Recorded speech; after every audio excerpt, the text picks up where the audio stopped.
ये हमारा टॉपिक नया न्यू टॉपिक है, ठीक है, और काफ़ी इम्पोर्टेंट टॉपिक भी है, मतलब मेंस और एडवांस के पर्पज से, बोर्ड के पर्पज से तो नहीं है, खैर आप लोगों के लिए।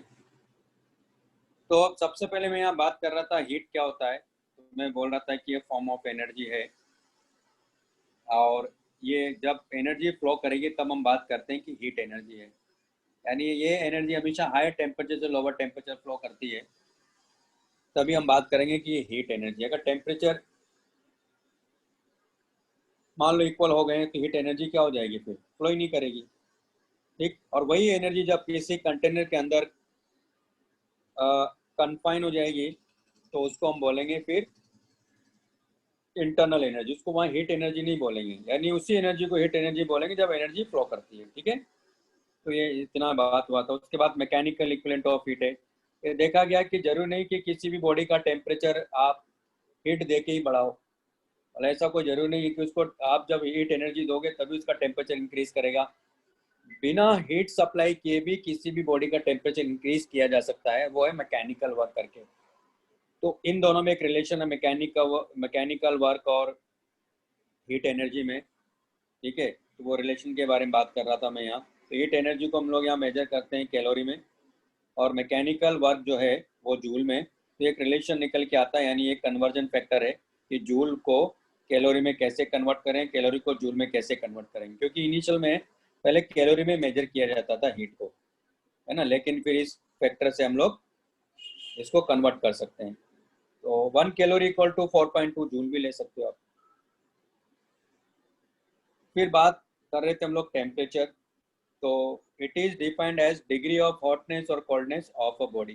कौन सी बॉडी कितना ज़्यादा टेम्परेचर पर है, कम पर है, तो उन बॉडी का एक तरह से क्या करते हैं हम लोग, कंपेरिजन ही करते हैं, यानी कौन कितना ज़्यादा हॉट है, कौन कितना कम हॉट है, तो उसको हम बता सकते हैं कि किसका टेम्परेचर ज़्यादा और किसका टेम्परेचर कम है।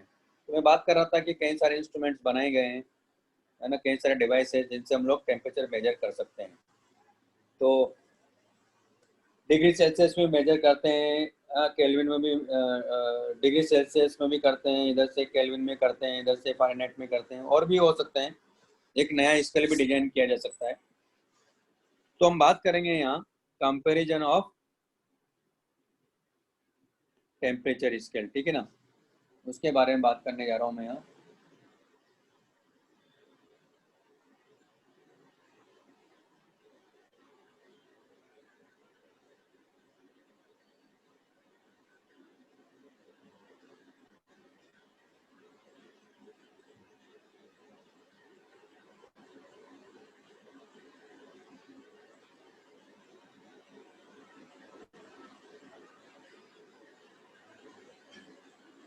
तो नेक्स्ट पॉइंट है कंपैरिजन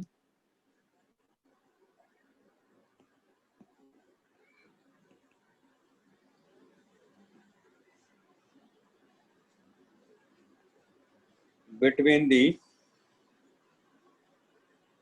टेम्परेचर स्केल्स।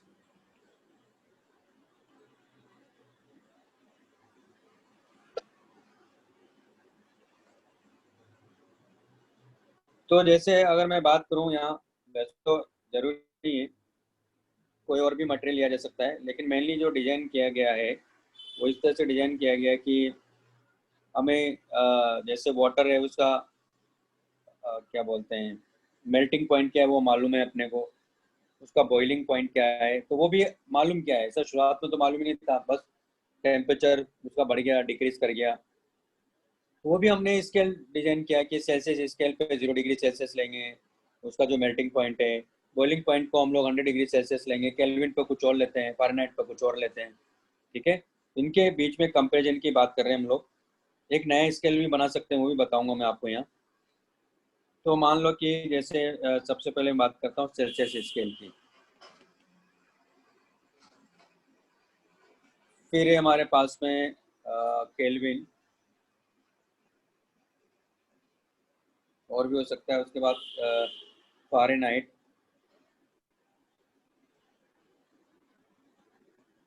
स्केल, ठीक है।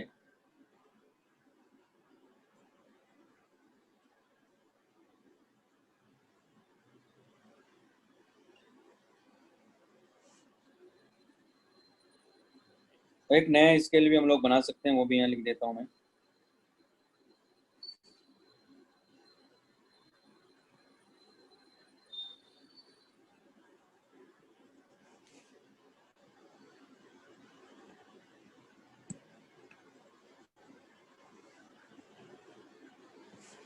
तो ये दरअसल मेल्टिंग पॉइंट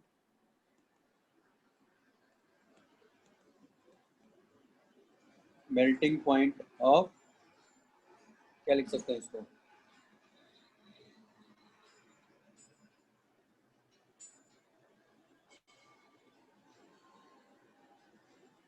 हाँ ये किसका मेल्टिंग पॉइंट है, ये आइस का मेल्टिंग पॉइंट है, ठीक है। और यहाँ हमारे पास में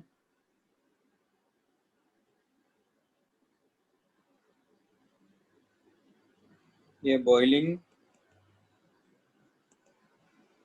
पॉइंट ऑफ वाटर है।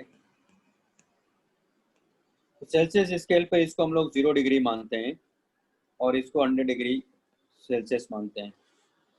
केल्विन पर इसी को हम लोग 273 केल्विन और इसको 373 केल्विन।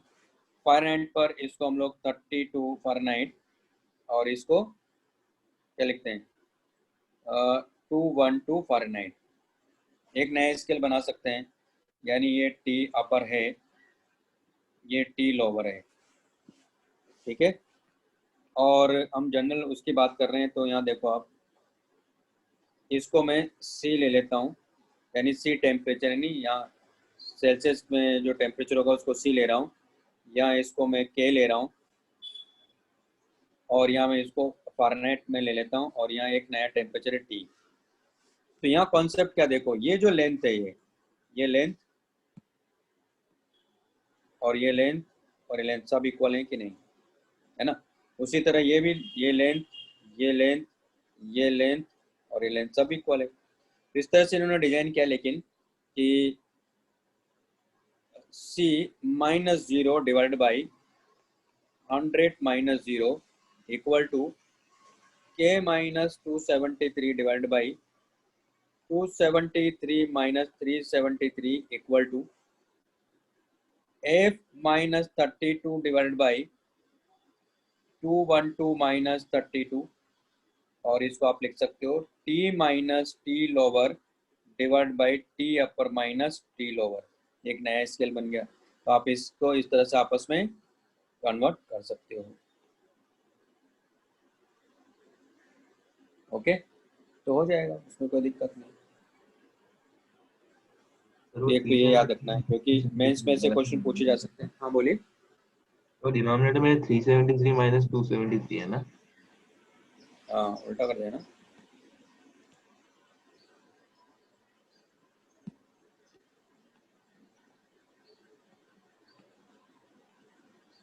ये इस तरह से, ठीक है, सॉल्व कर लेंगे, कन्वर्ट भी कर सकते हैं हम लोग।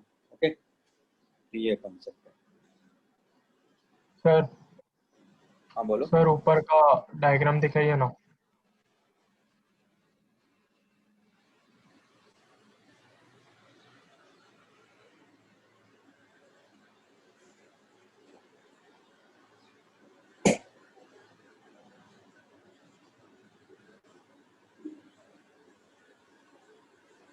हो गया सर। अब इसमें कुछ और भी फिजिकल टर्म्स हैं, फिजिकल क्वांटिटीज हैं, उनके बारे में बात कर लेते हैं। ये सबसे पहले बात करते हैं अब हम लोग स्पेसिफिक हीट कैपेसिटी के बारे में।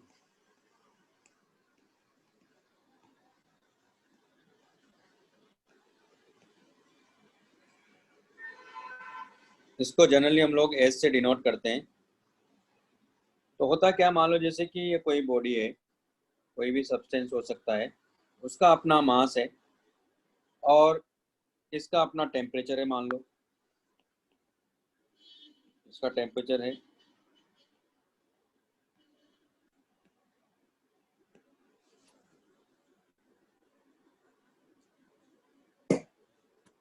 एक मिनट,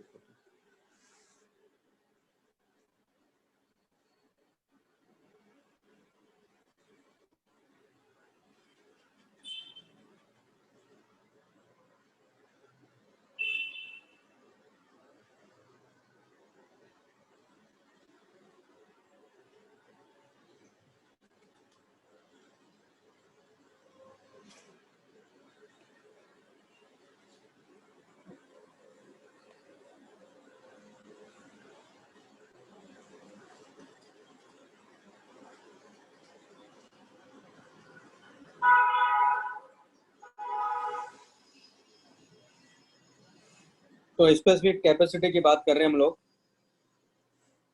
तो मैंने मान लिया कि इसका जो टेम्परेचर है वो मान लो टी है, और टी डिग्री सेल्सियस हो सकता है ना, केल्विन में हो सकता है।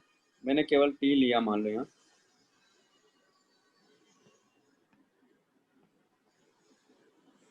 और हमने मान लो इसको हीट सप्लाई किया।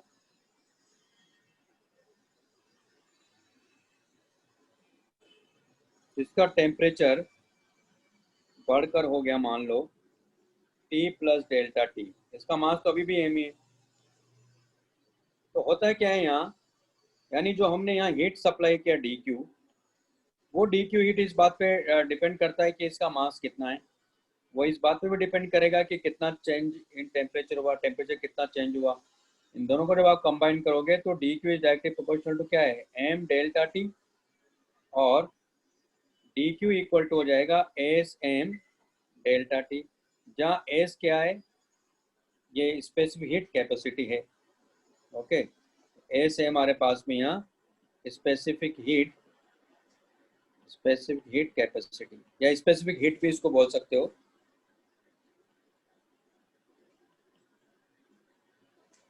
Specific heat capacity.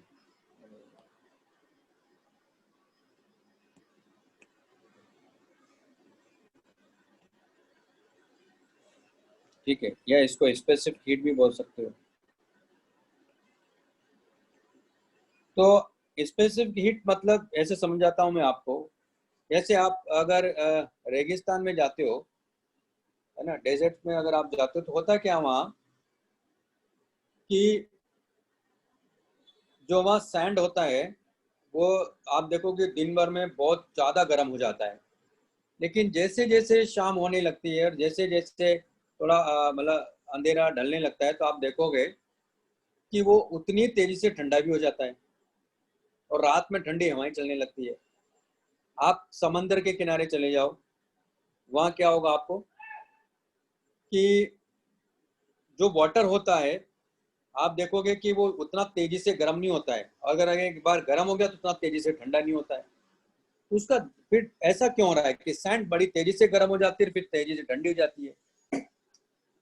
तो उसका जो मेन रीजन है वो है स्पेसिफिक हीट कैपेसिटी, क्योंकि सैंड की स्पेसिफिक हीट कैपेसिटी क्या होती है, कम होती है, और वाटर की क्या होती है, ज्यादा होती है। तो जिस भी सब्सटेंस की ये एंटिटी ज्यादा है वो क्या होगा, देर से तो गर्म होगा तो देर से ही ठंडा भी होगा। ये एक फिजिकल सिग्निफिकेंस बताया मैंने आपको, ठीक है। ये क्या मतलब है इसका यहाँ, तो ये है हमारे पास में स्पेसिफिक हीट कैपेसिटी। इसको आप ऐसे भी लिख सकते हो, d q by m d t भी लिख सकते हो। तो अगर इसकी ऐसे यूनिट की बात करें तो क्या हो जाएगा, ये हो जाएगा जूल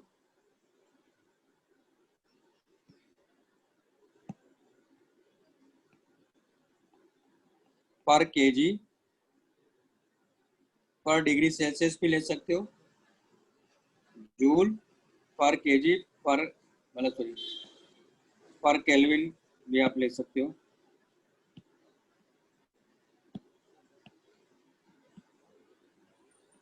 ओके, ये इसकी ऐसा ही यूनिट है।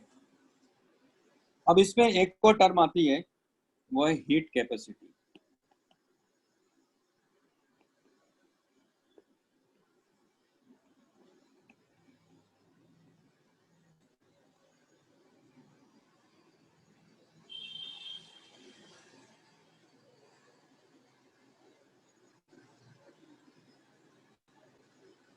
है ना, हीट कैपेसिटी, और इसी को हम लोग थर्मल कैपेसिटी भी बोलते हैं।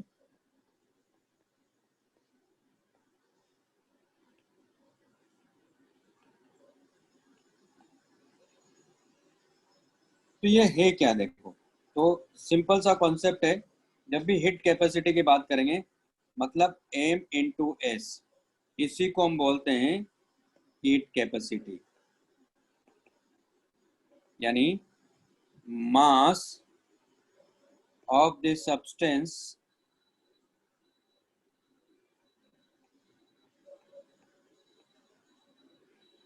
Into specific heat capacity.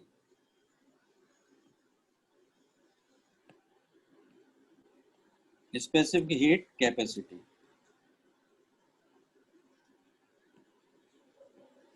इसको हम बोलते हैं हीट कैपेसिटी।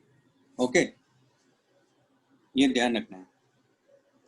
अब यहाँ एक चीज और देखो, इसी को अगर मैं लेके आगे चलता हूँ तो आप यहाँ देखो, अगर मैं DQ को 0 कर दूं, मतलब हीट सप्लाई नहीं हुआ, एस क्या हो जाएगा, 0 हो जाएगा, है कि नहीं?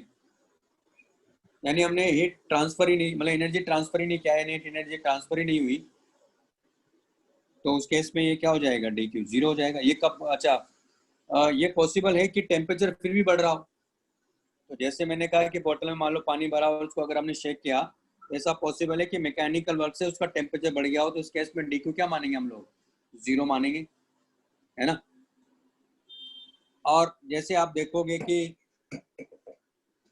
डेल्टा T 0 हो सकता है कब, जब उस केस में कि जब स्टेट चेंज होता है, यानी फेज चेंज होता है। जैसे मान लो सॉलिड से लिक्विड में जब जाता है, जैसे सॉलिड मान लो आइस है, आइस 0 डिग्री सेल्सियस पर, 0 डिग्री सेल्सियस वाटर में जब कन्वर्ट होगा तो आप देखोगे वहाँ टेम्परेचर नहीं चेंज हो रहा है।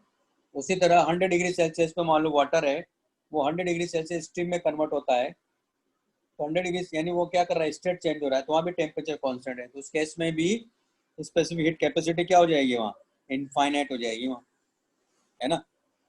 तो मैं लिखवा देता हूँ, कुछ पॉइंट है यहाँ, नोट लिखवा देता हूँ।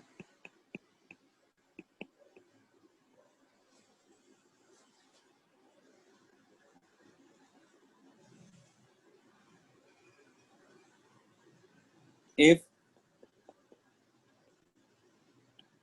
temperature of a substance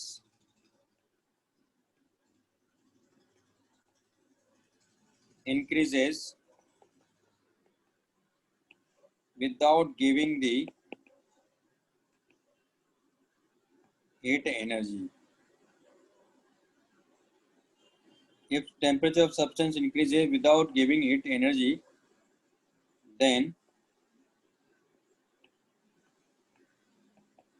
specific heat capacity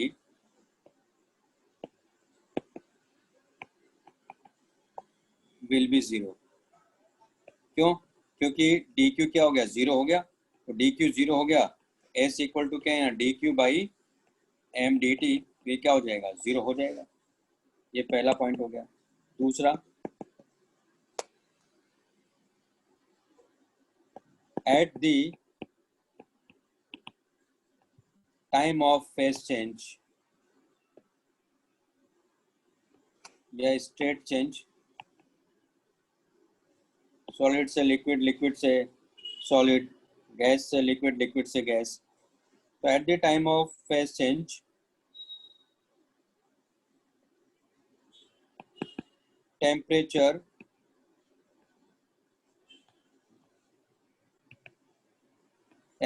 remains constant, temperature remains constant, therefore specific heat capacity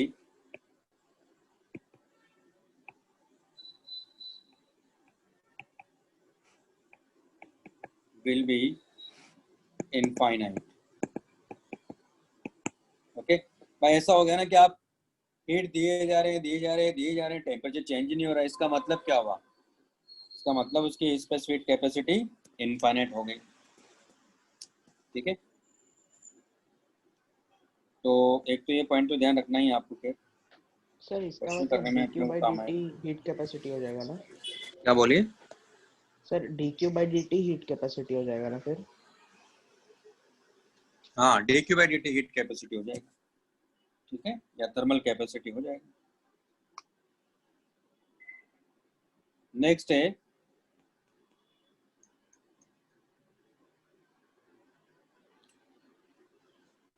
water equivalent of a body.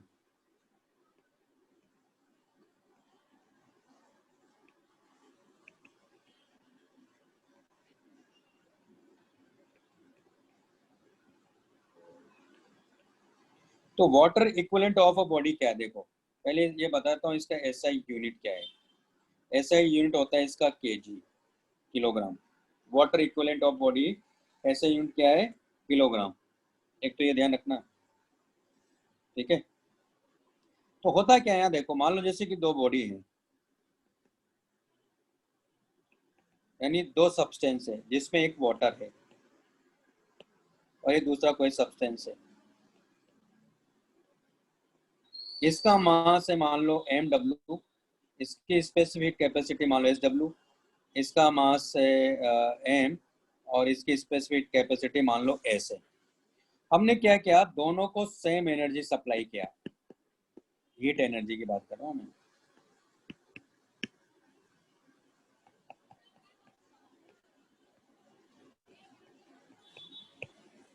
दोनों को सेम हीट एनर्जी सप्लाई किया तो पता चला कि दोनों का जो चेंज इन टेम्परेचर है ना dt, वो सेम है। तो वो तभी हो सकता है जब दोनों की हीट कैपेसिटी क्या हो, सेम हो। यानी dq equal to mw sw dt equal to होगा ms dt और mw sw इक्वल टू होगा ms। तो हमें क्या दिया रहेगा, हमें ऐसा दिया रहेगा, हमें दिया रहेगा water equivalent of body is मान लो 50 ग्राम है।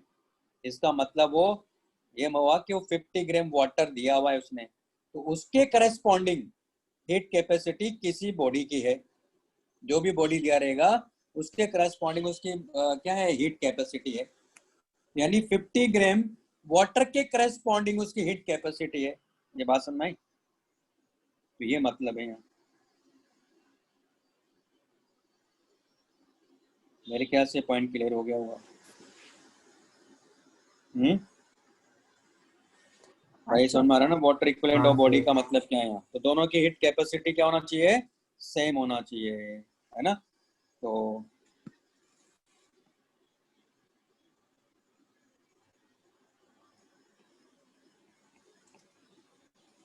both substance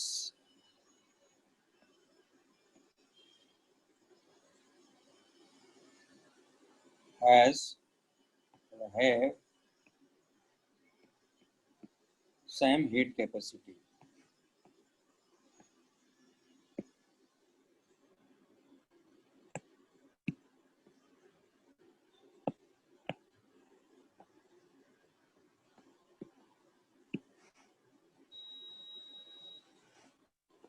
क्लियर है। नेक्स्ट पॉइंट इसमें आता है मोलर हीट कैपेसिटी।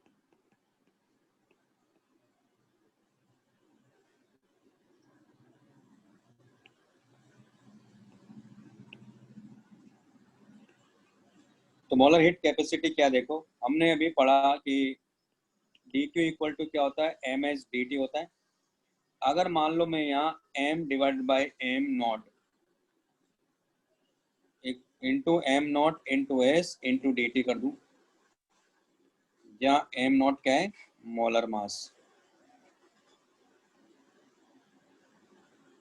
ये क्या दे देगा, m बाई m नॉट क्या है, नंबर ऑफ मोल्स होंगे ना, और m नॉट s ये हो गया मोलर हीट कैपेसिटी। इसको जनरली हम लोग c से डिनोट करेंगे।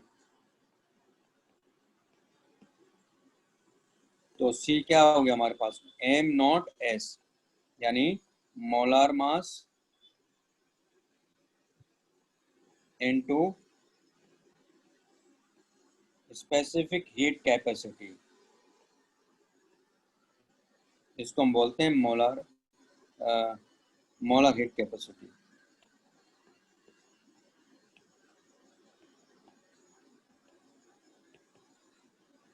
ओके, बात समझ में आ गई। इस केस में इसका जो SI यूनिट होगा वो क्या जाएगा, जूल पर मोल केल्विन और जूल पर मोल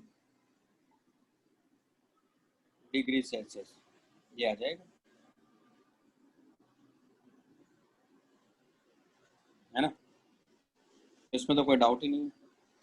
अब ये जो भी मैंने अभी तक बात की, इसमें क्या हो रहा है दरअसल, टेम्परेचर चेंज हो रहा है। यानी किसी बॉडी को हमने या किसी सब्सटेंस को हीट एनर्जी सप्लाई किया तो उसका टेम्परेचर चेंज हो रहा है ना। तो उसके बारे में बात क्या, लेकिन अब बात आती है कि अगर मान लो, जैसे मैं बोल रहा हूँ कि अगर फेज चेंज होता है मान लो, तब तब तो टेम्परेचर चेंज होता नहीं, इसका मतलब तब आप इसको अप्लाई नहीं कर सकते हो। तो नेक्स्ट कॉन्सेप्ट हमारे पास में latent heat.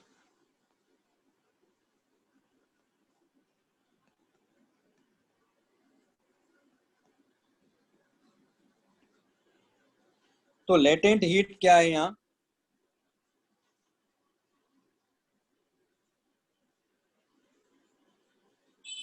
Heat energy supplied to the substance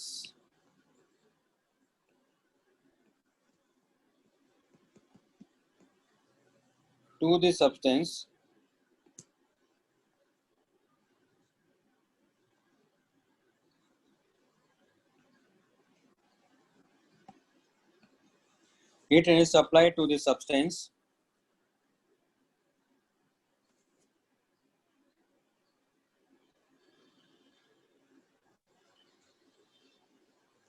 uh,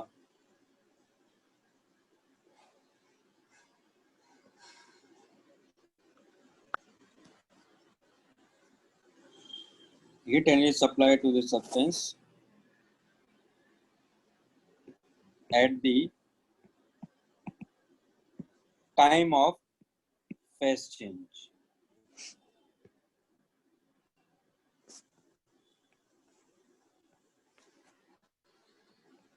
is called latent heat। अब ये भी दो तरह से हम लोग बात करते हैं, एक होता है लेटेंट हीट ऑफ फ्यूजन।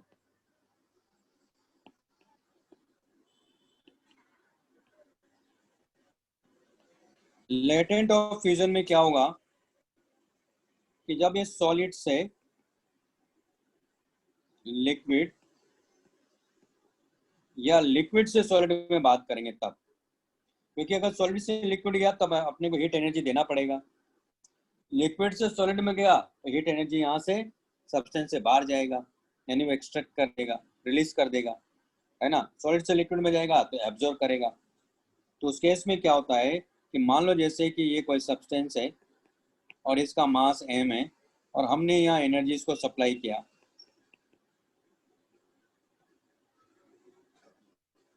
तो मान लो हमने इसको एनर्जी जब सप्लाई किया क्यू एनर्जी, ये क्यू एनर्जी इस बात पर डिपेंड करेगी इसका मास क्या है, क्योंकि टेम्परेचर तो चेंज हो नहीं रहा है, टेम्परेचर तो वही है। तो यहाँ इस बात पर डिपेंड करेगा क्यों कि इसका मास क्या है। क्यों? क्योंकि पूरे मास को तो कन्वर्ट करना है। मान लो जैसे कि 1 kg आइस है, 1 kg आइस को आपको जो कि 0 डिग्री सेल्सियस पर है उसको 0 डिग्री सेल्सियस वाटर में कन्वर्ट करना है। तो कंप्लीटली कन्वर्ट करने के लिए इतनी एनर्जी चाहिए अपने को। हो जाएगा Q equal to L F into M।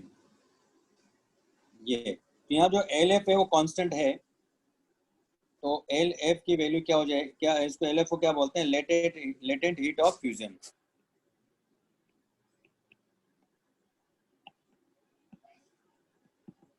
और ये डिपेंड करता है मटेरियल पर। It depends upon the nature of the material. It depends upon the nature of the material. अच्छा, वो जो ऊपर हमने स्पेसिफिक हीट कैपेसिटी लिखा वो भी दरअसल मटेरियल पर डिपेंड करता है, ध्यान रखना है ना। कहाँ गया वो? तो ये भी इट डिपेंड्स अपॉन दी, जैसे मैंने वो एग्जांपल लिया था ना सैंड और वाटर का, तो it depends upon the nature of the material.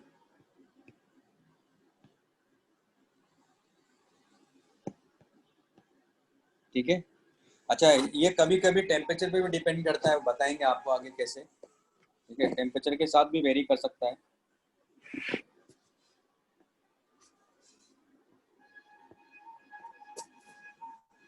पर उसका जो नेचर है वो मटेरियल कैसा है उस पर तो डिपेंड करता ही करता है वो। और दूसरा होता है यहाँ लेटेंट हीट ऑफ वेपोराइजेशन।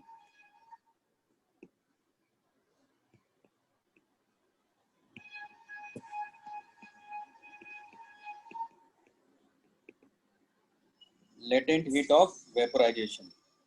तो इसमें क्या होगा, इसमें होगा लेकिन जब लिक्विड से ये गैस में कन्वर्ट होगा या गैस से लिक्विड में, यानी लिक्विड से गैस में गया तो हीट एनर्जी अपने को सप्लाई करनी पड़ेगी, और अगर गैस से लिक्विड में आया तो सब्सटेंस क्या करेगा, हीट एनर्जी रिलीज करेगा, है ना। तो जैसे मान लो कि ये कोई सब्सटेंस और इसको हमने हीट दिया और ये अभी मान लो लिक्विड फॉर्म में था और ये कन्वर्ट होके मान लो ये गैस फॉर्म में चला गया, इसका मास एम था। एक बात और याद रखना, मास कभी भी चेंज नहीं होगा, उसका वॉल्यूम चेंज हो सकता है, डेंसिटी चेंज हो सकता है, लेकिन टोटल मास हमेशा कांस्टेंट रहता है। तो यहाँ भी क्या हो जाएगा, जो हीट एनर्जी हमने सप्लाई किया क्यू है, सारा का सारा कन्वर्ट हो गया मान लो गैस में, इसका मतलब है Q is directly proportional to M, Q equal to जाएगा LV इंटू M, ये Q equal to M LV, जहाँ LV क्या है, लेटेंट हीट ऑफ वेपोराइजेशन।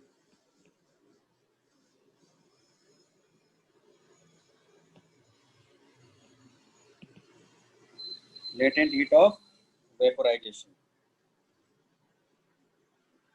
यानी एक्चुअल में है क्या, देखो 1 kg मास को चेंज करने के लिए, 1 kg मास को लिक्विड से गैस में कन्वर्ट करने के लिए जितनी एनर्जी की रिक्वायरमेंट है उस सब्सटेंस के लिए बात कर रहा हूँ, जो भी सब्सटेंस है, वाटर हो सकता है ना, या जो भी है, और भी कोई मटेरियल हो सकता है, तो उसके लिए जितनी हीट की रिक्वायरमेंट है वो है लेटेंट हीट ऑफ वेपोराइजेशन। आ रही बात समझ में, ठीक है। ये हमारा बेसिक पॉइंट तो मैंने बता दिया आपको, इतना ही जरूरत पड़ती है, जितना काम का सब बता दिया मैंने, ठीक है, इससे ज्यादा कुछ है नहीं इसमें, ये तो क्वेश्चन ही करने। अब इसमें बात करते हैं कैलोरीमेट्री क्या है, क्योंकि हम लोग यहाँ प्रिंसिपल ऑफ कैलोरीमेट्री के बारे में बात करेंगे। तो अभी तक हमने इतना कुछ तो कर लिया, पर मतलब क्या है कैलोरीमेट्री का यहाँ। तो कैलोरीमेट्री क्या है, एक ऐसी ब्रांच है फिजिक्स की जिसमें हम लोग एक तरह से हीट एनर्जी का मेजरमेंट करते हैं, है ना। कैलोरीमेट्री क्या है,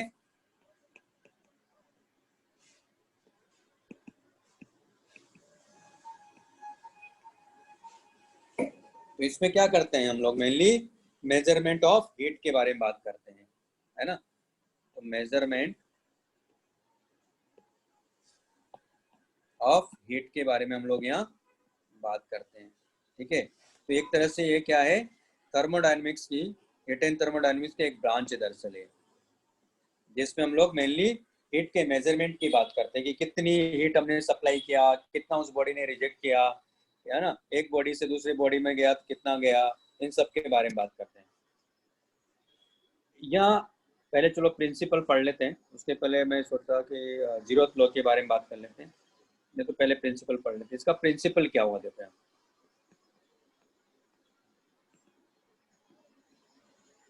प्रिंसिपल ऑफ कैलोरीमेट्री।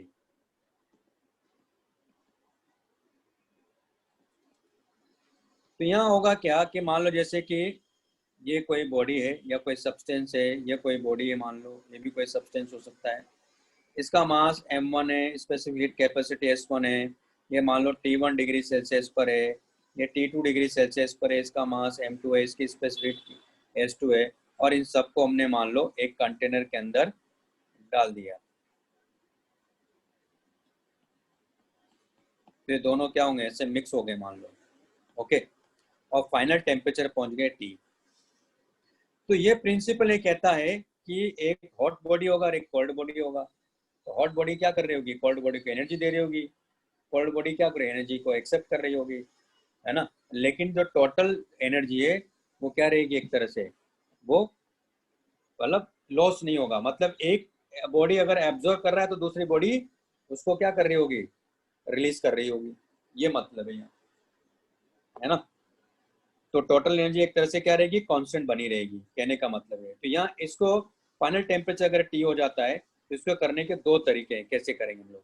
हमने इसको मिक्स किया, इसको मिक्स किया, तो एक तरह से मान लो इसका टेम्परेचर अगर ज़्यादा है, T1 डिग्री सेल्सियस अगर मान लो T2 डिग्री सेल्सियस से ज़्यादा है, तो ये हीट एनर्जी क्या करेगा, रिलीज करेगा, है ना। तो ये क्या करेगा, एब्जॉर्ब करेगा एक तरह से। तो हम लोग क्या लिखेंगे इसको, M1S1 फाइनल टेम्परेचर T हो रहा है, इसका टेम्परेचर ज़्यादा था, जो टेम्परेचर, तो क्या हो जाएगा इस केस में। पहली बात ये भी ध्यान रखना है कि जो टेम्परेचर T होगा वो जिस बॉडी का टेम्परेचर ज़्यादा है उससे तो ज़्यादा नहीं हो सकता, उससे तो होगा कमी, है ना। हाँ, भले जिसका टेम्परेचर कम है उससे ज़्यादा हो सकता है। यहाँ क्या लिखेंगे फिर इसको, T1 माइनस T, इतनी एनर्जी इसने रिलीज करी, इक्वल टू M2S2 इंटू क्या लिखेंगे, T माइनस T2, इसने इतनी एनर्जी एब्जॉर्ब करी। इसका मतलब क्या हुआ, प्रिंसिपल ऑफ कैलोरीमेट्री कहता है heat lost by hot substance equal to heat gained by cold substance। तो एक मेथड तो ये हो गया। दूसरा आप इसको ऐसे भी लिख सकते हो, मान लो दोनों का टेम्परेचर बढ़ा या घटा, है ना, तो यानी लेकिन वो इक्वल टू क्या होना चाहिए, 0, मतलब M1S1 T minus T1 plus M2S2 T minus T2, और ये इक्वल टू क्या होना चाहिए, 0। मतलब ये हुआ कि कहीं लॉस नहीं हुआ, ये कहने का मतलब है कि लॉस कहीं नहीं हो रहा। 0 लिखने का मतलब हुआ कि कहीं लॉस नहीं हो रहा है, यानी पूरे सिस्टम के अंदर ही वो एनर्जी है। जिन दो मटेरियल से मिलके सिस्टम बन रहा है, उस सिस्टम के अंदर ही क्या है, एनर्जी कन्फाइन हो चुका है, ये मतलब है। तो ये लेकिन इम्पोर्टेंट तब बन जाता है जब 3 सब्सटेंस है, क्योंकि 3 सब्सटेंस है तो ये लिखना बड़ा आसान है। इसको कैसे लिखोगे, फर्स्ट वाले मेथड को, है ना। जैसे मैं एक एग्जांपल लेता हूँ,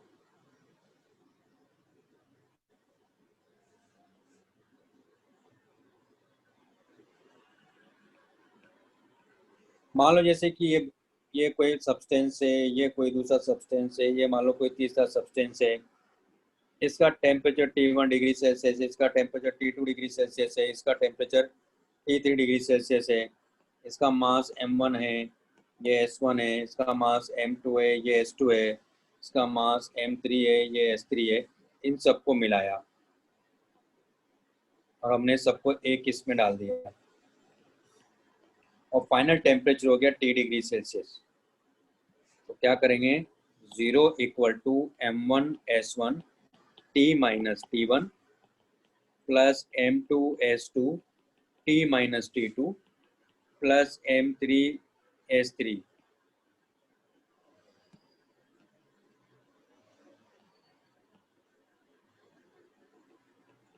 T माइनस T3, ऐसा करेंगे, क्योंकि लॉस कुछ नहीं हो रहा है, सारा का सारा उसी सिस्टम के अंदर है। ये बात समझ में आ गई, हाँ है ना। तो इस पॉइंट का ध्यान रखना, जैसे क्वेश्चन करते हैं। तो सर। टॉपिक तो हो ही गया, और क्या बचा क्या इसमें, थोड़ा बहुत और बचा हुआ तो बता दूंगा मुझे। हाँ, कोई डाउट है। तो आप एक बारी पहला उसके पहले वाला डायग्राम दिखाइए It's ना। 11 o'clock. सर इसके ऊपर ये वाला डायग्राम। ये वाला ना, हाँ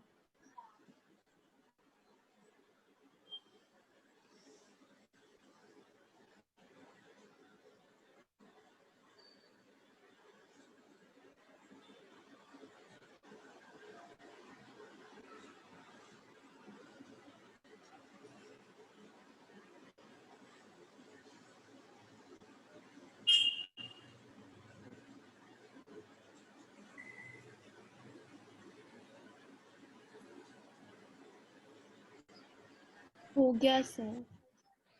हो गया ना। हाँ सर। अच्छा, पहले जीरो लॉ ऑफ थर्मोडायनेमिक्स पे बता देता हूँ, फिर क्वेश्चन करेंगे हम लोग।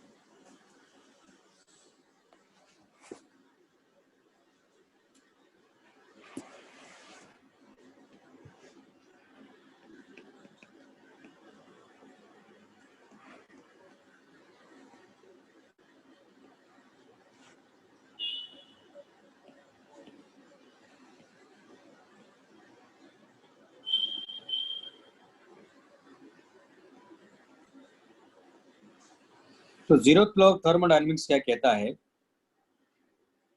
और ये कहता है कि मान लो कोई ए बॉडी है और ये मान लो कोई बी बॉडी है, यानी कोई ए सब्सटेंस और बी सब्सटेंस है, और एक कोई सी सब्सटेंस है मान लो, तो ये इसके साथ थर्मल इक्विलिब्रियम पर है ना, और ये इसके साथ थर्मल इक्विलिब्रियम पर है। थर्मल इक्विलिब्रियम का मतलब होता है दोनों बॉडी का टेम्परेचर सेम हो जाना, तभी हम लोग बोलेंगे कि थर्मल इक्विलिब्रियम पर है। थर्मल इक्विलिब्रियम का मतलब क्या होगा,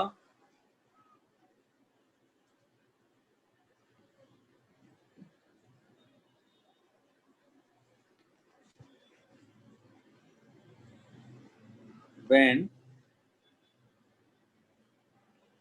two or more than two substances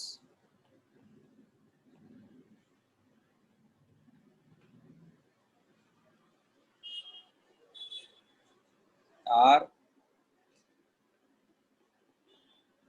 having same temperature, इसका मतलब all are in thermal equilibrium. When two or more than two substances are having same temperature, then they are in thermal equilibrium.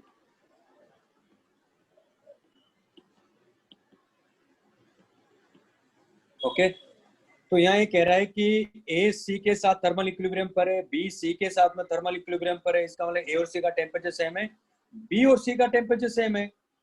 Simple सी बात है, ए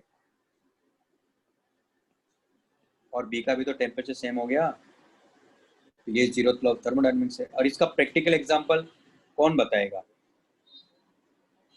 मालूम है क्या practical example? आजकल तो वैसे बुखार आ रही है, सब आ रहा, तो सबको पता है।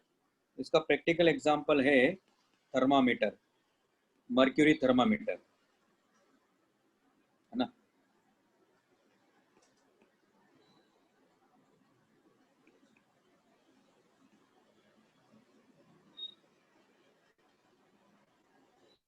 देखो कैसे, जैसे ये थर्मामीटर हमारे पास में ऐसा होता है, अब तो कहाँ देखने को नहीं मिलता है ऐसा, तो पहले तो था, अब तो सब डिजिटल आ गए हैं। ये यहाँ बल्ब है, और ये जो बल्ब होता है ये मेटल का होता है ना, और इसके अंदर ये हमारे यहाँ स्केल बनी रहती है, और नीचे जो बल्ब है इसमें मर्क्यूरी भरा रहता है ना, इसमें क्या होता है, मर्क्यूरी होता है। और हम क्या करते हैं, मान लो जैसे आम पेट के अंदर हमने, है ना, उसको मतलब दबा के रखा हुआ है, या जैसे टंग के नीचे, तो एक तो टंग हमारा हो गया, और ये ब्लैक में जो है ये लेयर, ये ब्लैक है ना, ये क्या हो गया, ये हमारा सी हो गया। देखो इसमें क्या क्या, देखो बाहर जो बॉडी होगा ना, यानी बाहर का जो एनवायरनमेंट है वो हमारे पास में ए है, और ये जो ब्लैक वाला है ये सी है, और ये जो ब्लू वाला है ये हमारे पास में बी है। तो आप देख रहे हो कि ये जो बॉडी हमारी है, बॉडी और ये जो बल्ब है, ये दोनों क्या होते हैं, सेम टेम्परेचर पर है, यानी जो सी की मैं बात कर रहा हूँ, है ना, सी क्या है, ये बल्ब की बात कर रहा हूँ मैं, ये मेरे ख्याल से जो ब्लैक वाला लिखा मैंने वो है, और ये डॉटेड लाइन ए है, यानी हमारी बॉडी है, और जो ब्लू है वो मर्क्यूरी है। तो हो क्या रहा है यहाँ देखो, ए क्या है, ए किसके कांटेक्ट में है, ये बल्ब के, तो ए और सी का टेम्परेचर क्या है यहाँ, सेम है। फिर उसके बाद सी किसके कांटेक्ट में है, बी के, तो सी और बी का टेम्परेचर सेम है, इसका मतलब ए और बी का टेम्परेचर सेम हो गया ना। ये समझ में आया? हाँ सर। है ना। हाँ यानी जो मर्क्यूरी थर्मामीटर है वो जीरोथ लॉ पे काम करता है।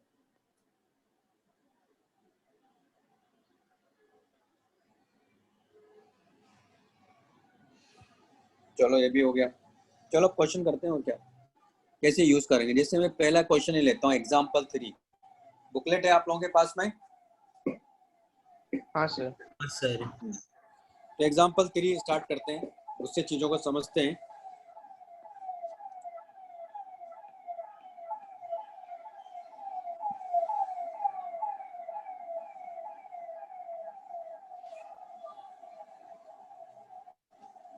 Find the amount of heat released if 1 kg steam at 200 degrees Celsius converted into -2 degree Celsius ice। पहले चीज को समझते हैं, दो चीजें ले रहा हूं मैं पहले। पहला केस इसमें ऐसा ले रहा हूं, इसने तो खैर स्टीम से स्टार्ट किया है, मैं थोड़ा उल्टा करके चलता हूं कि बी पॉइंट पर आते हैं हम लोग। मान लो आइस जो है वो -20 डिग्री सेल्सियस पर है और इसको अपने को कन्वर्ट करना है 100 degree Celsius, 100 degree Celsius steam पर, मतलब 100 डिग्री सेल्सियस, यानी कुल मिला के ये आइस को मुझे कन्वर्ट करना है स्टीम में। तो एनर्जी कितना चाहिए, तो energy required, heat energy required, heat energy required मुझे क्या चाहिए, आइस को कन्वर्ट करना है स्टीम में, तो मुझे कितनी एनर्जी की रिक्वायरमेंट होगी, कैसे करेंगे ये समझना है। तो कॉन्सेप्ट ये रहेगा, देखो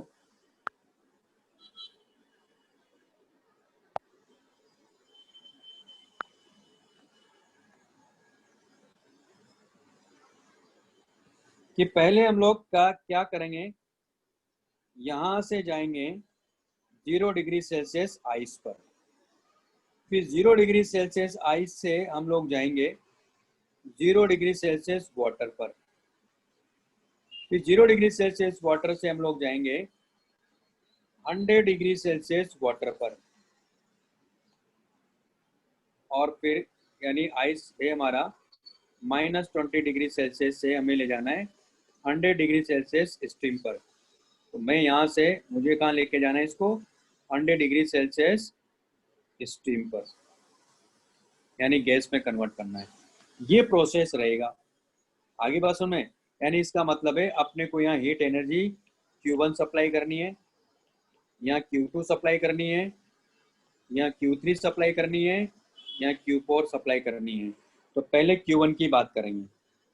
तो एक बात और याद रखना है, यहाँ आप चाहो तो नोट लिख लो कि स्पेसिफिक हीट कैपेसिटी आइस और specific half specific capacity water, और ये स्पेसिफिक हीट कैपेसिटी स्टीम, ये रिलेशन होता है इनका, है ना, ये ध्यान रखना है। तो पहले Q1 की मैं बात करूंगा, तो सॉल्यूशन पे जा रहा हूं मैं। तो Q1 क्या लिखूंगा, अच्छा इसका मास मान लेते हैं m है ना, इसका मास क्या लिया मैंने, m है।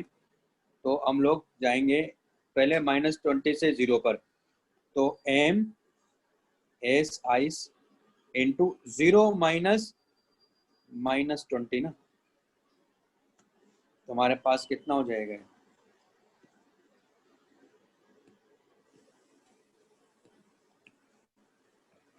m s ice 20।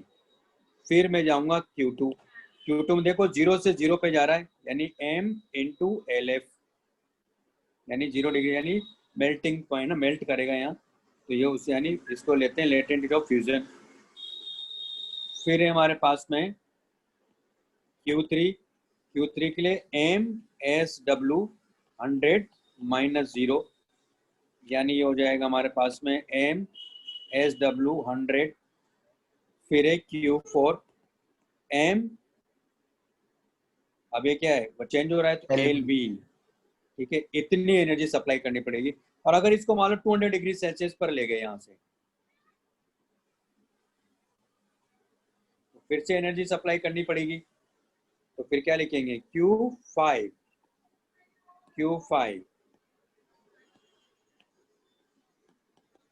फिर लिखेंगे M L steam, sorry S steam into 200 minus 100। तो टोटल जो एनर्जी हमने सप्लाई करी, टोटल हीट एनर्जी सप्लाई करी, वो है Q1 plus Q2 plus Q3 plus Q4 plus Q5, ऐसा लिखेंगे। यहाँ तक समझ में आया? हाँ सर। हाँ सर। है ना। अब इसका उल्टा अगर चलते हैं तो ये एनर्जी क्या करता जाएगा, रिलीज करता जाएगा। मान लो जैसे मैं स्टीम से 200 डिग्री सेल्सियस स्टीम से 100 पे जाऊंगा तो Q5 पे रिलीज करेगा, फिर 100 से 100 जाऊंगा Q4 रिलीज करेगा, 100 से 0 जाऊंगा Q3 रिलीज करेगा, 0 से 0 जाऊंगा Q2 ये रिलीज करेगा, फिर 0 से -20 जाऊंगा ये Q1 रिलीज करेगा। तो ये रिलीज करेगा और कोई दूसरा सब्सटेंस उसको एनर्जी क्या करेगा, फिर सप्लाई कर देगा। ठीक है ना सर? तो इस तरह से करना है। कोई डाउट है? हाँ सर, वो MF latent heat of energy हम लोग उल्टा जाएंगे तो फिर उसका मतलब वही साइन में रहेगा। चेंज। मैंने साइन क्या, मतलब वो एनर्जी उतनी रिलीज करेगा ना, उस हिसाब से लिखेंगे। सर इसमें आपने Q2 MLF लिखा है ना, मतलब ML latent heat of fusion लिखा है, तो वो 0 हाँ डिग्री आइस से वाटर जा रहा है, तो वाटर से आइस में भी सेम ही रहेगा क्या? साइन की बात हाँ, कर रहे सेम सेम वही मैंने लिखा था ना ऊपर, साइन लगवाया था ना एक, ये देखो। हाँ सर। है ना, उसी तरह यहाँ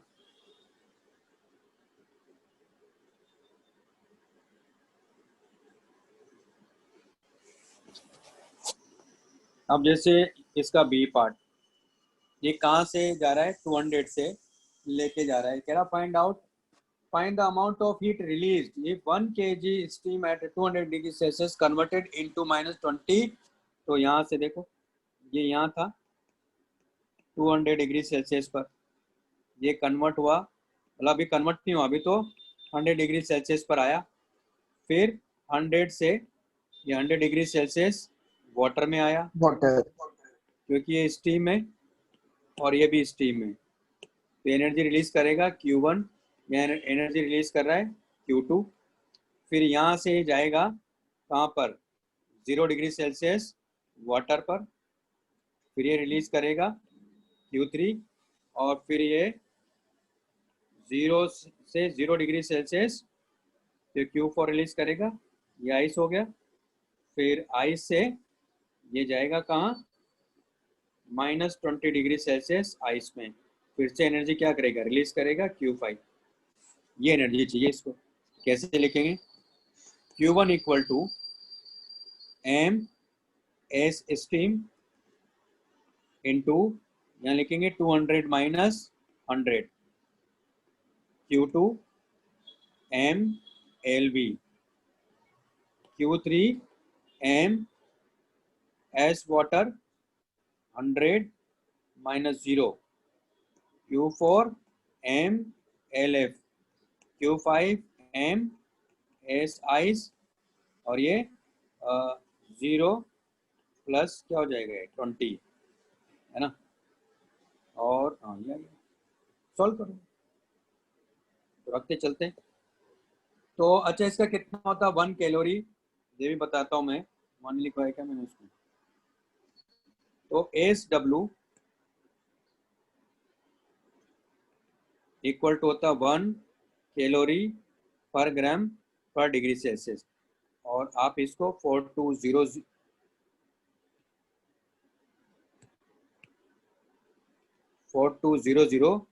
जूल पर केजी पर डिग्री सेल्सियस भी लिख सकते हो, 1 कैलोरी पर ग्राम पर डिग्री सेल्सियस, या 4200 जूल पर केजी पर डिग्री सेल्सियस भी लिख सकते हो इसको, क्योंकि 1 कैलोरी इक्वल टू क्या होता है 4.2 जूल लेना है, और ग्राम को 10⁻³ रखोगे तो ऊपर चला जाएगा ना 1000, वो आ जाएगा हमारे पास ऐसा।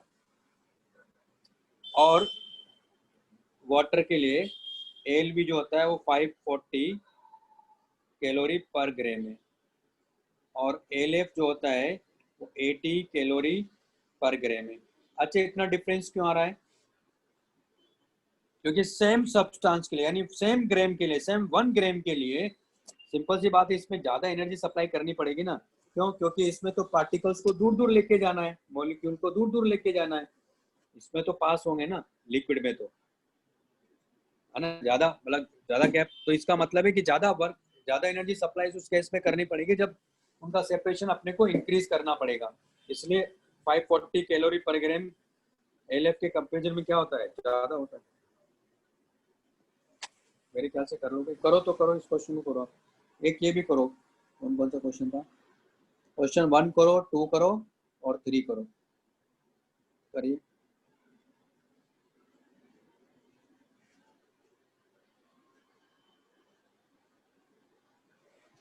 सर वो यूनिट्स जो आपने लिखे थे वो दिखा दीजिए। क्या क्या क्या? आपने जो यूनिट्स लिखे थे ना वो स्पेसिफिक के, हाँ हाँ अभी हाँ, वो वाला पेज मतलब दिखा अच्छा दीजिए। अच्छा, ये वाला।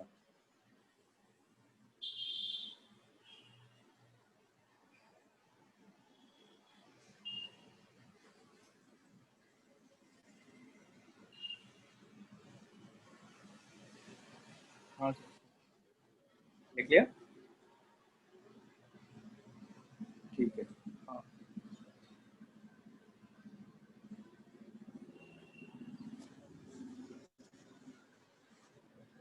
चलो करो, तीनों क्वेश्चन करो।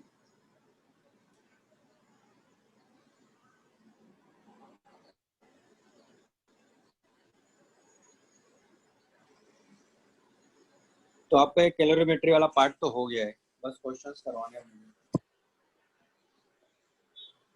तो थर्मल एक्सपेंशन में मेरे ख्याल से ऐसे 2 लेक्चर लग जाएंगे थर्मल एक्सपेंशन में, उससे ज़्यादा तो नहीं लगने वाला।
सर।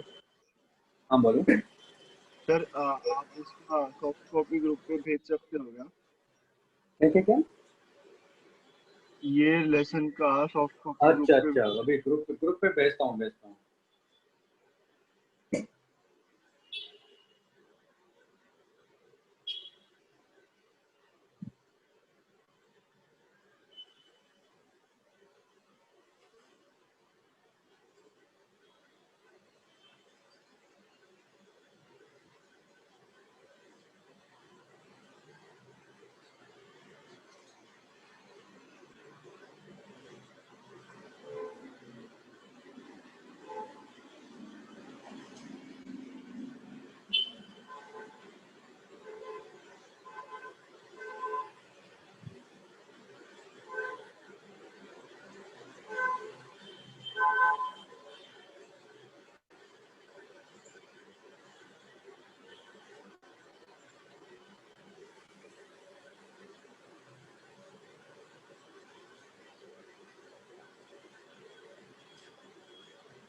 एक मिनट रुको अभी।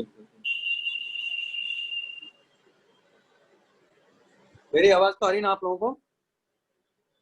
अच्छा,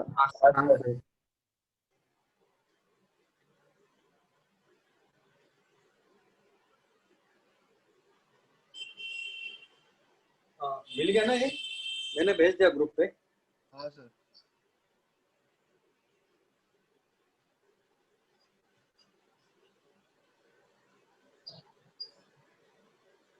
सर कौन सा क्वेश्चंस करना है?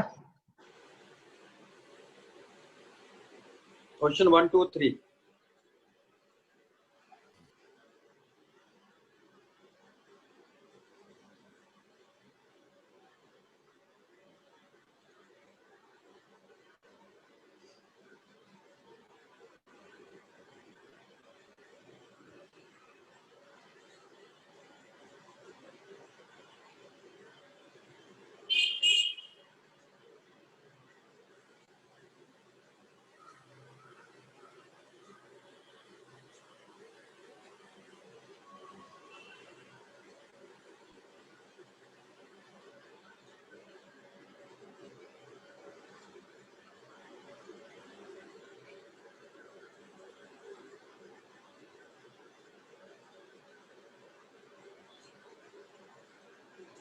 वन टू थ्री फोर भी करना है।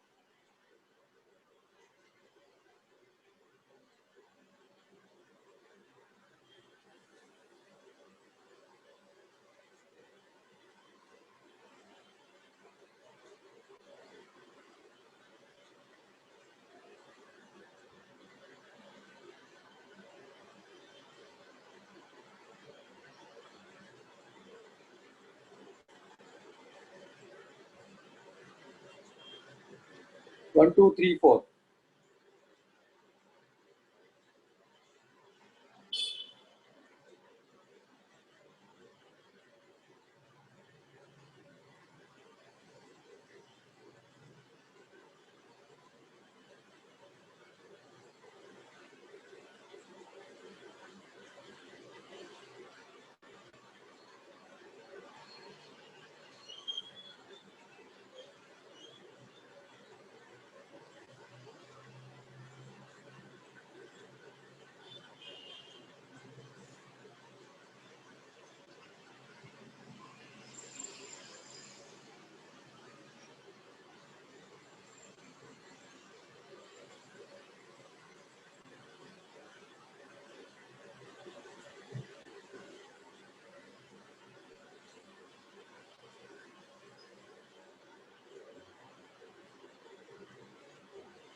हो गया ना? हाँ सर। हाँ सर।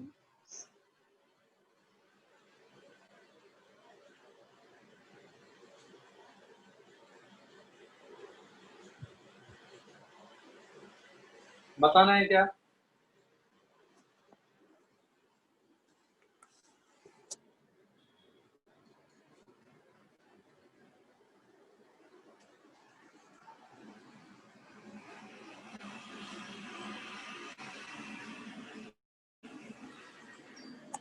अब जैसे इसमें नहीं बताना तो फिर मैं आगे क्वेश्चन करता हूँ। जैसे एग्जांपल 5 करके दिखाता हूँ।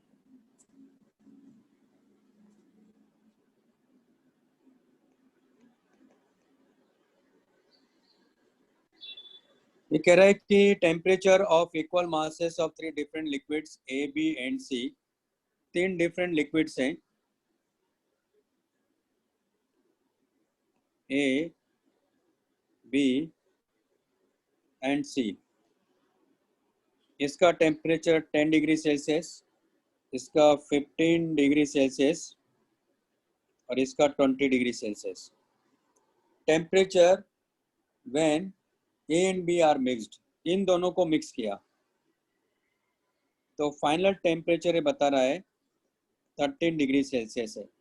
इसकी specific heat capacity S A, इसकी एस बी और इसका एस सी है। तो क्या हो जाएगा यहाँ, यानी 0 इक्वल टू हम लोग लिखेंगे यहाँ m s a 13 minus 10 plus M S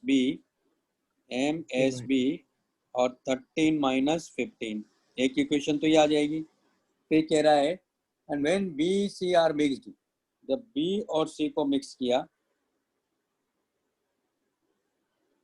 तो 0 equal to M S B, इसका टेम्परेचर कितना हो गया 16, तो 16 minus 15 plus M S C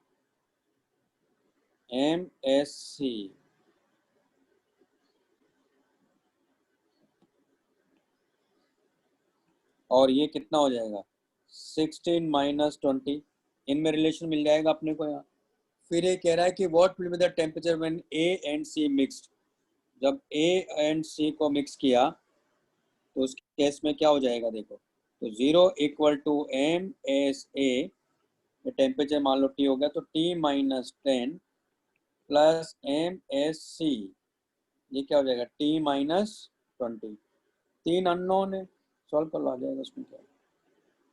तो वो रिलेशन जो मिलेगा ना ऊपर 1 और 2 से, उसको यहाँ यूज कर लेंगे हम लोग, तो आपको टी मिल जाएगा। तो इस तरह से करेंगे तो हो जाएगा। अब जैसे एग्जाम्पल 6 है वो हो जाएगा, आप करिएगा। एग्जाम्पल 7 है, तो एग्जाम्पल 7 आप करेगा, मैं बताता हूँ हो क्या रहा है इसमें। इसने कहा -20 डिग्री सेल्सियस इक्वल टू है H plus 1 kg water at 100 degree Celsius है। तो यहाँ आप खुद ही देखिए -20 डिग्री, तो प्लस ऐड थोड़ी करेंगे भाई। अगर ये ऐसा होता, इसमें अगर मैं कहता ऐसा होता, मान लो कि -20 डिग्री सेल्सियस ये आइस है और प्लस H अगर मैं करता तो क्या होता है 1 kg water at 100 degree Celsius, है ना। यानी आपको यहाँ एनर्जी सप्लाई करनी पड़ी तभी तो यहाँ जाएगा 100 डिग्री सेल्सियस पर। तो इस केस में H क्या आएगा, इस केस में H आएगा पॉजिटिव, और ऊपर वाले केस में जब आप जाओगे H को क्या लेना है नेगेटिव। इसका मतलब ये हुआ कि ये एनर्जी रिलीज करता जाएगा, है ना। या ऐसे समझ लो कि इसको हमने एनर्जी सप्लाई किया और यहाँ इसको यहाँ पहुँचा दिया, एक ही बात है। तो वो जो, लेकिन इस केस में पॉजिटिव लेंगे, इस केस में H नेगेटिव लीजिएगा। अब आंसर वही है जो भी आएगा, -20 से 100 डिग्री सेल्सियस में जो आंसर आएगा उसको माइनस कर देना है, तो ये आंसर हो जाएगा आपका। मेरे ख्याल से बात समझ में आ गई कि मैंने क्या कहा। हाँ सर। तो आपने केमिस्ट्री में रिएक्शन में पढ़ा होगा, है ना। ठीक है, ये हो गया। इसका एक क्वेश्चन नंबर 8 में करा देता हूँ, और इसके अलावा और भी क्वेश्चन करवा दूंगा मैं, पहले ये समझ लेते हैं, है ना। फिर अभी और भी क्वेश्चन है मैं नेक्स्ट क्लास में करवाऊंगा, इसको करवा देता हूँ अभी। तो क्वेश्चन क्या कह रहा है देखो, ये कह रहा है 1 kg ice eight -20 degree Celsius is mixed with 1 kg steam eight 200 degree Celsius. यहाँ दिया इसने कि ये आइस है, -20 डिग्री सेल्सियस पर है, और इसका मास भी इसने दिया 1 kg है, और यहाँ स्ट्रीम है जो कि 200 डिग्री सेल्सियस पर है, और इसका मास भी 1 kg इसने दिया है। इन दोनों को मिक्स किया है। तो कॉन्सेप्ट क्या कहता है, प्रिंसिपल ऑफ कैलोरीमेट्री कहता है कि अगर एक एक्सेप्ट करता है तो दूसरा एब्जॉर्ब करेगा, यानी सराउंडिंग में उसका लॉस 0 मानते हैं, ठीक है ना। कॉन्सेप्ट ये है, सराउंडिंग में लॉस क्या मानेंगे 0 मानेंगे। Then find equilibrium temperature and mixture content. अब इसमें थोड़ा सोचना पड़ेगा, ये ऐसा क्वेश्चन है। इसमें क्या करेंगे देखो, मैं पहले इसको आइस की मैं पहले बात कर रहा हूँ कि आइस को अगर मैं 0 डिग्री सेल्सियस तक लाता हूँ तो कितना मुझे एनर्जी चाहिए। तो -20 डिग्री सेल्सियस से 0 डिग्री सेल्सियस आइस में लाना है, फिर 0 डिग्री सेल्सियस से वाटर में लेके जाना है। तो यहाँ तक कितनी एनर्जी इसको चाहिए, तो यहाँ चाहिए मान लेते हैं Q1, यहाँ चाहिए मान लेते हैं Q2, है ना। तो हमारे पास Q1 कितना आ जाएगा 1 इंटू इसका कितना होगा 2100 होगा ना, हाफ होगा कैलोरी, उसमें ले जाऊँ मैं ऐसा यूनिट में, तो ये आ जाएगा हमारे पास में। और ये हो जाएगा हमारे पास में 20। Q2 क्या हो जाएगा 1 इंटू एल एफ कितना होगा इसका 80 कैलोरी पर ग्राम को, या तो कैलोरी में रहने तो ज़्यादा अच्छा रहेगा, बस तो ये कैलोरी में रहने देते हैं। इसको हम लोग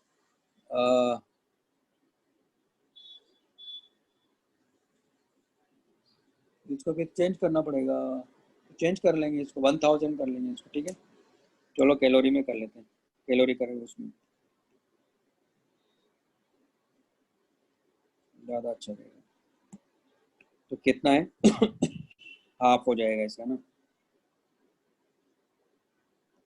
तो Q1 equal to 1000 gram into 1/2 into 20 ना, ये समझ में आया सबको। और Q2 इक्वल टू क्या हो जाएगा 1000 इंटू 80। तो ये कितना हो गया मिला के हमारे पास में, ये हो गया 10 किलो कैलोरी, और ये क्या हो गया 80 किलो कैलोरी। यानी कितनी एनर्जी चाहिए अपने को यहाँ आने के लिए 90 किलो कैलोरी, है ना। ये चाहिए Q1 प्लस Q2, कितनी एनर्जी चाहिए, गड़बड़ है, यहाँ तक तो ये चाहिए। अब यहाँ देखो, अगर इसी को मैं यहाँ तक लेके गया 100 डिग्री सेल्सियस तक, तो कितनी एनर्जी और चाहिए Q3। तो Q3 क्या लिखोगे आप यहाँ, Q3 क्या हो जाएगा हमारे पास में 1000 इंटू 1 इंटू 100, यानी हो गया 100 किलो कैलोरी। यानी टोटल जो एनर्जी चाहिए अपने को 100 तक ले जाने के लिए वो कितनी है 190 किलो कैलोरी चाहिए। अब यहाँ आते हैं, ये तो हुआ आइस को लेकर, स्टीम का देख लेते हैं, स्टीम कितनी एनर्जी रिलीज करेगा।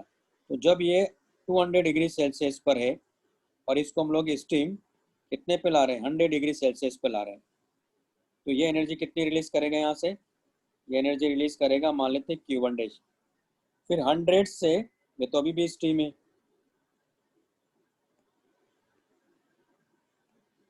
अगर मैं इसको 100 डिग्री सेल्सियस तक लाना चाहता हूँ वाटर में, कितनी एनर्जी रिलीज करेगा Q2 डैश। पहले Q1 डैश निकाल लेते, कितना होगा 1000 इंटू हाफ इंटू 100, कितना हो गया 50 किलो कैलोरी।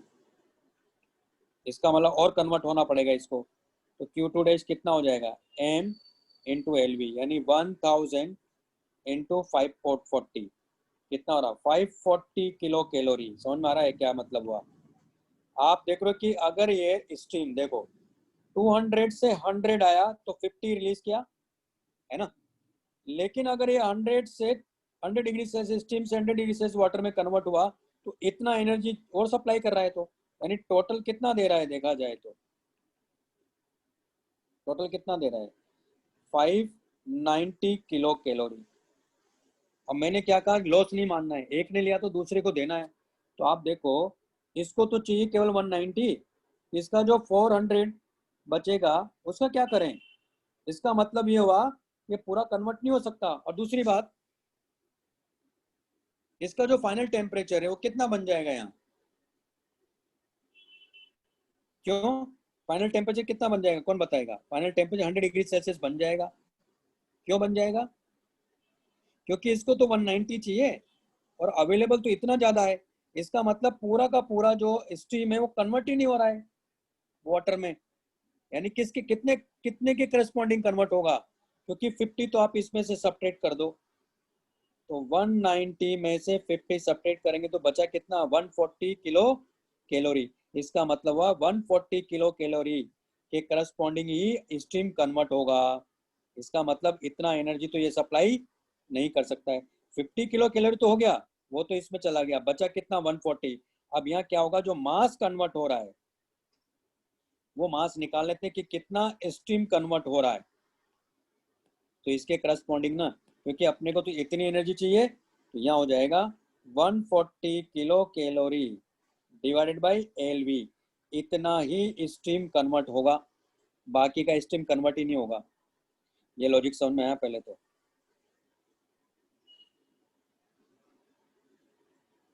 क्योंकि अगर पूरा स्ट्रीम कन्वर्ट हो गया, मेरी आवाज आ रही क्या?